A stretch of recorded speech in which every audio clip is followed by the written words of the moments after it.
میں وہ مسلمان ہوں جس کا نام خود اللہ نے رکھا، اور مجھے اللہ نے وہ دین عطا کیا جس دین کو دینے کے بعد خود اعلان کیا رضیت لکم الاسلام دینا، میں تمہیں اسلام دے کر راضی ہوا۔ اللہ جس دین سے راضی، سب کچھ تمہارے پاس۔ اب بات میں جو کہنے جا رہا ہوں توجہ سے سنو۔ کہا تھا بریلی کے تاجدار نے زمین و زمان تمہارے لیے، مکین و مکان تمہارے لیے، چنین و چنا تمہارے لیے، بنے دو جہاں تمہارے لیے، دہن میں زبان تمہارے لیے، بدن میں ہے جان تمہارے لیے، ہم آئے یہاں تمہارے لیے، یا رسول اللہ اٹھے بھی وہاں تمہارے لیے۔ بے شک سبحان اللہ۔ آج سمجھ جاؤ مسلمانوں، ہماری زندگی رسول پاک کی وفا کے لیے دی گئی ہے۔ ہماری زندگی حضور صلی اللہ تعالی علیہ وسلم کے ساتھ وفا کرنے کے لیے دی گئی ہے۔ میں آپ کو ایک ایسا اپنے دلوں کو ہلا دینے والا واقعہ عرض کروں۔ جنگ احد میں مسلمان 70 کی تعداد میں شہید ہو گئے تھے۔ رسول کریم صلی اللہ تعالی علیہ وسلم کے دندان مبارک شہید کر دیے گئے تھے۔ یہ احد کا میدان امتحان کا میدان تھا صحابہ کے لیے، سخت ترین معاملات تھے۔ اس دن کیا ہوا جانتے ہیں؟ میں آپ کو بتاؤں۔ ایک صحابی ایسے ہیں جن کو خود حضور نے ڈھونڈنے کے لیے بھیجا۔ شام کا وقت تھا، اللہ کے نبی صلی اللہ علیہ وسلم نے 2 صحابہ کو بلایا اور کہا دیکھو سعد ابن ربی زندہ ہے کہ انتقال کر گیا؟ سعد ابن ربی یہ زندہ ہے یا انتقال کر گیا؟ ڈھونڈ کے آؤ۔ 2 صحابہ کہتے ہیں ہم ڈھونڈنے کے لیے نکلے کہ سعد یہ زندوں میں ہے یا زخمیوں میں ہے یا پھر شہید ہو گئے۔ میدان احد میں لاشیں بکھری ہوئی تھیں۔ توجہ چاہتا ہوں اے مسلمانوں، اس مدینے کے تاجدار صلی اللہ تعالی علیہ وسلم کے وفاداروں کی مثال بتا دوں۔ وفا کہتے کسے ہیں؟ اور حقیقت میں ابھی شاعر اسلام نے آپ سے ہاتھ اٹھوائے تھے نا، کون کون گردن دیکھا؟ آؤ میں تمہیں بتاتا ہوں۔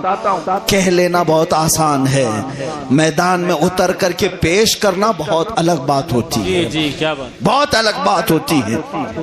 لاٹھیوں سے بھاگنے والی قوم حضور کے نام کے لیے کچھ نہیں کر سکے گی۔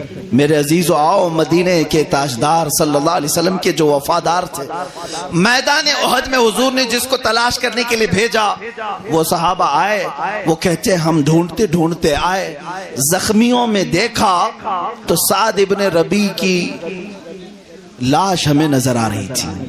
سعد ابن ربی جس کو ڈھونڈنے کے لیے میرے آقا نے بھیجا، ان کے پیروں سے ہم نے پہچان لیا، لیکن اس حالت میں کہ ان کے اوپر 6-7 لاشیں تھیں، وہ دبے ہوئے تھے، لوگ ان کے اوپر گرے ہوئے تھے۔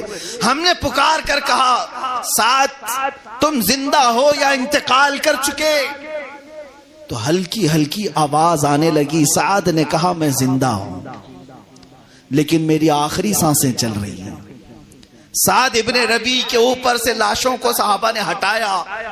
اللہ اکبر، یہ سعد ابن ربی کون ہے جانتے ہیں؟ رسول پاک صلی اللہ علیہ وسلم کے ایسے وفادار صحابی کہ حضور انہیں ساتھ رکھا کرتے تھے، اکثر پوچھا کرتے تھے کہ سعد کہاں ہے۔ وہ صحابی جب وہاں میدان احد میں گرے ہوئے ہیں، کس حالت میں جانتے ہیں؟ جو صحابہ دیکھے وہ کہتے ہیں جسم میں کوئی حصہ باقی نہیں تھا جس پر تلوار نہ چلی ہو، جس پہ نیزے نہ لگے ہوں، جس پہ نیزے نہ لگے ہوں۔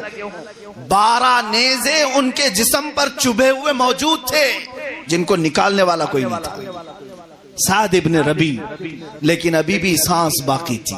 توجہ چاہتا ہوں مسلمانوں، آج مصطفیٰ کریم صلی اللہ علیہ وسلم کی بات آتی ہے تو آئیں کائیں کرتے ہم۔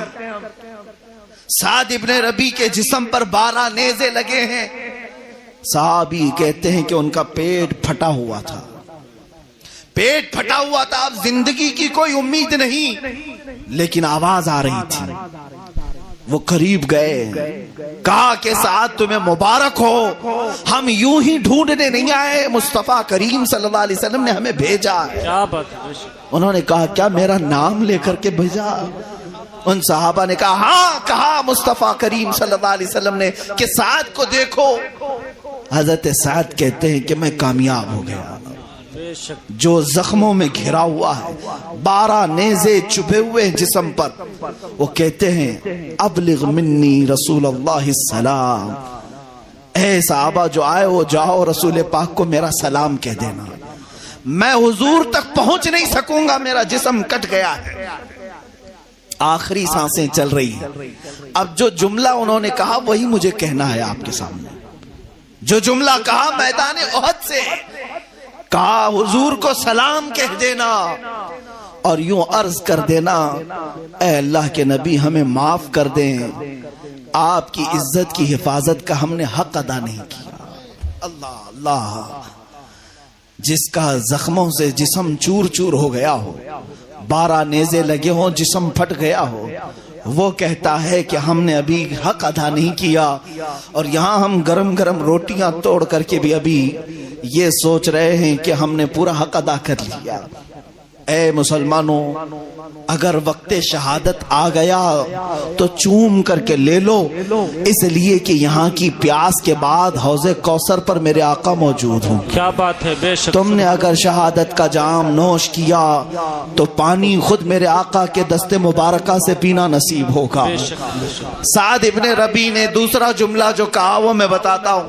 ان صحابہ سے کہا میری آخری سانس چل رہی ہے, مدینے واپس جانا تو میری قوم کو یہ کہہ دینا, یہ خبر دے دینا. میں اس قوم اس خبر کو پڑھتا ہوں تو میری آنکھیں آج بھی بھیگ جاتی ہیں. یہ کون ہوتا ہے جو رسول پاک سے سچی محبت کرتا ہے. سعد ابن ربی میدان احد سے کہہ رہے ہیں اے آنے والے, واپس مدینے جاؤ گے تو میرا یہ پیغام میری قوم کو پہنچا دینا اور مدینے کے جوانوں کو بتا دینا. انہوں نے کان لگایا اور پوچھا کیا پیغام دینا چاہتے ہو سعد, بتاؤ. وہ کہتے ہیں سعد ابن ربی جا کر کے یہ کہہ دینا اگر تم سب زندہ رہے اے جوانوں اور تمہاری زندگی میں کسی نے رسول پاک تک ہاتھ بڑھا دیا تو قیامت کے دن اس کی کوئی عذر قبول نہیں کیے جائیں گے, اس کا کوئی عذر نہیں قبول کیا جائے گا.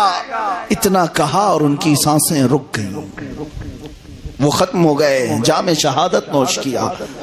سچ کہا تھا سعد ابن ربی نے کہ اگر تم جوانی لے کر بیٹھے ہو, بازوؤں میں اللہ نے طاقت دی ہے, اور تمہارے ہوتے ہوئے اگر کوئی نبی کونین کی عزت پر انگلی اٹھایا تو کل قیامت کے دن تم یہ کہہ نہیں سکو گے کہ ہم مجبور تھے, ہم مزدور تھے, ہم لنگڑے تھے, ہم لولے تھے.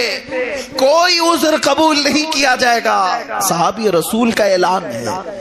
تم کیا سمجھتے ہو کہ آج میرے ساتھ حالات بہت الگ ہیں, ایسے نہیں ہے ویسے نہیں ہے.